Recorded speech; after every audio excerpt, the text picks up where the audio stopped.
मुझे बड़ा भाव दिखता है। मैंने कुछ शब्द लिखे हैं जब प्रकृति को देखते हैं ना, क्योंकि कवि की जो शैली होती है ना वो अलग दिख जाती है।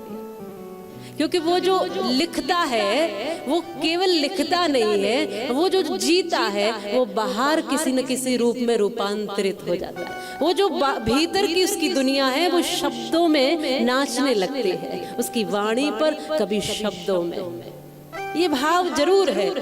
इसलिए जब देखा मैंने इस प्रकृति को तो कुछ लाइनें लिखी और मुझे इतना आनंद हुआ ये देखते हुए कि अगर चिंतन करोगे ना, इस दुनिया में, इस धरती पर जितने भर जीव हैं, चाहे इनके पास वाणी है, नहीं है, अभाव है, कुछ भी है, वो कभी शिकायत नहीं करते हैं। शिकायत कौन करता है? ये मनुष्य जिसके पास बुद्धि है, शक्ति है, बल है, सब कुछ। तो महसूस करिए कि किस किस को ये जीवन कैसा लगता होगा। तो मेरे भाव में ऐसा आया कि कोयल को राग सी, भंवरे को पराग सी और पतंगे को चिराग सी लगती है जिंदगी। ये निश्चित है। कोयल से पूछोगे तो उसकी जिंदगी में कहीं कुछ रोना है ही नहीं, बस गाना ही गाना है उसकी जिंदगी। कोयल को राग सी, भंवरे को पराग सी, पतंगे को चिराग सी लगती है जिंदगी।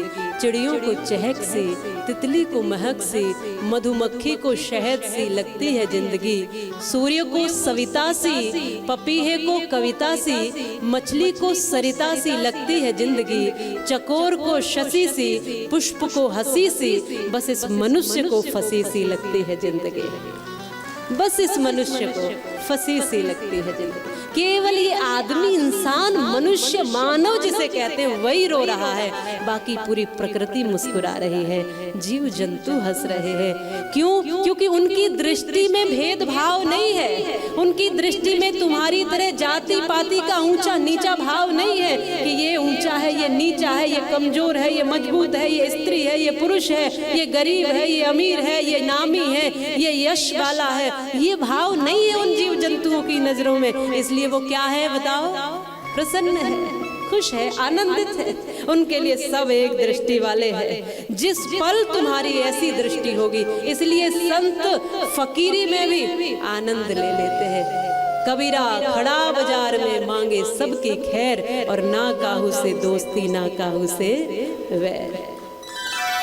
जिसकी ना किसी से दोस्ती है और ना किसी से शत्रुता है, जिसके लिए सब उसके अपने से है, जहाँ जाओ वहाँ अपना लगता है। इसलिए हम जो ब्रजवासी है ना, हम तो एक चीज लेकर चलते हैं जिसे कहते हैं प्रेम। और प्रेम लेकर के, प्रेम की दृष्टि लेकर आप जंगल में भी चले जाओगे, वहाँ भी आपको अपने लोग मिल जाएंगे, वहाँ भी कोई पराया नहीं दिखेगा। निर्जन में भी चले जाओगे, वहां भी आप पेड़ों से प्रेम कर लोगे, पत्तों से, फूलों से, मिट्टी से, सबसे प्रेम करोगे। इसलिए दृष्टि ऐसी दे माँ जो हमारी दृष्टि में ये जो झंझट है, ये जो ऊंच नीच है, ये जो कमजोर मजबूत का ये सिस्टम बना रखा है, ये सब समाप्त हो जाए और मनुष्य को केवल मनुष्य की दृष्टि से देख ले। आज हम वैसी दृष्टि से नहीं देखते। ऊंचा पद है तो उस पद की दृष्टि से, गरिमा से देखते हैं। माने पद की गरिमा तो है, पर पद से अलग जब वो व्यक्ति खड़ा है तब भी तो वो अपने आप में कोई अस्तित्व तो है ना। इसलिए मनुष्य को मनुष्यता के साथ जीना आ जाए, ये भगवती का स्तवन और पूजन होगा। वास्तविक दुनिया में रहना आ जाए, ये भगवती की कृपा और कथा होगी। इसी के लिए प्रयास है जो सब परायों को भी जो अपना भाव दे दे। प्रेम प्रेमी की पहचान बना देता है। ये भाव लिखे हुए हैं मेरे कि प्रेम प्रेमी की पहचान करा देता है। प्रेम भटके हुए को राह दिखा देता है। और मंदिर में देखोगे तो वही पत्थर है, पर प्रेम उस पत्थर को भी भगवान बना देता है। यही सत्य है ना। हम उस मूर्ति में प्रेम देख रहे हैं, प्रेम कर रहे हैं ना मूर्ति से, तब तो भगवान दिखा है। नहीं तो पत्थर तो सब जगह लगे होते हैं, आपके घर में भी लगे होते हैं, लेकिन घर में क्योंकि वो दीवार में भगवान नहीं दिख रहा, क्योंकि हमने उसमें श्रद्धा नहीं जोड़ी है ना। जहाँ श्रद्धा और प्रेम जुड़ गया वहाँ भगवान प्रकट होते हैं। प्रेम पत्थर को भी भगवान बना देता है। प्रेम बिछड़े हुए दिलों को मिला देता है, प्रेम भटके हुए को राह दिखा देता है। और प्रेम है तो महलों की क्या जरूरत है, प्रेम तो कुटिया में भी फूल खिला देता है।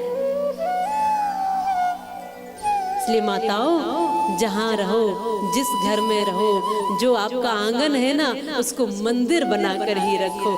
चाहे थोड़ा अभाव भी हो, गरीबी हो, मुश्किलें हो, कोई चिंता मत करना।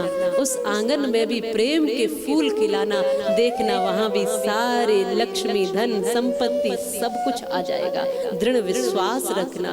और इन देवी भागवत के सानिध्य में आप जो कुछ लेकर बैठोगी मन में, माँ ये दे दो या वो दे दो, जो भी भाव, या तो आंतरिक या तो बाह्य, जो कुछ भी भाव लेकर बैठोगी, जरूर माँ भगवती पूरा करती है। पर भाव सात्विक रखना, किसी का बुरा नहीं, सबका भला करना माँ भगवती, तब वो हमारे साथ होगी। हमारे कारण कोई कष्ट में ना रहे।